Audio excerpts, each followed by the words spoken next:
I'm having a good birthday, and I wanted to share this with you.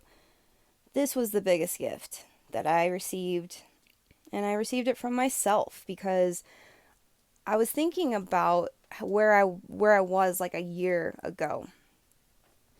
And that was like a very huge turning point in my life. I was miserable. Like I realized from a year ago to now, one of the biggest gifts that I gave to myself was no longer sharing space or exposing myself to anyone who's showing me manipulative, covert, narcissistic type of tendencies.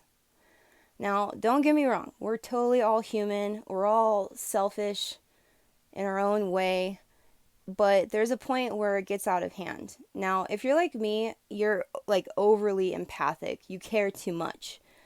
You just it's almost like you process other people's pain to be able to process your own, and that's so unhealthy, but that's just what an empath does. So if you are like me, you've also been raised by people that unfortunately have been victims to this whole cycle.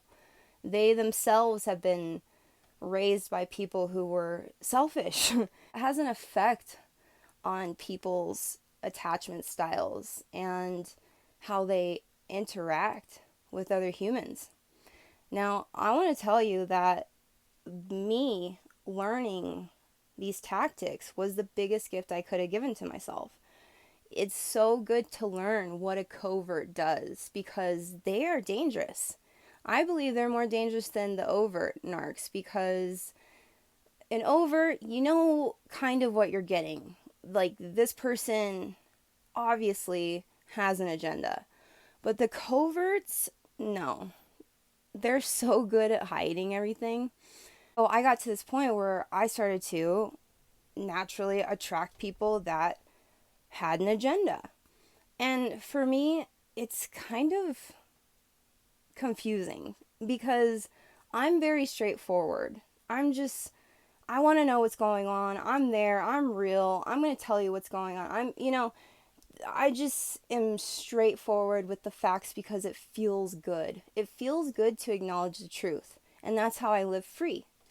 And that's why it's confusing for me when people lie to themselves like constantly, like over and over to your face, and they don't acknowledge their true agenda, you know? I even gave this person a leeway to just be like, this is what I want. But they continued to lie and continued to try to manipulate me. I've learned these tactics over the years, so of course I put up a healthy boundary.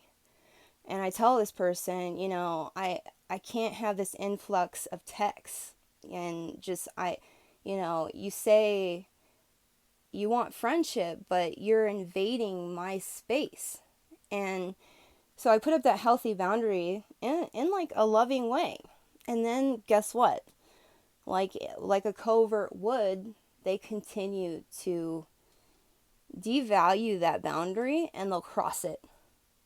Those are the people that are toxic and you have to get them out of your life. Because Spirit gave me this vision. I used to date one, like, oh my God, it was the worst relationship I ever had. So I know that like relationships are hard, but I know what a healthy one is. And this one was not that because this person was feeding off my energy.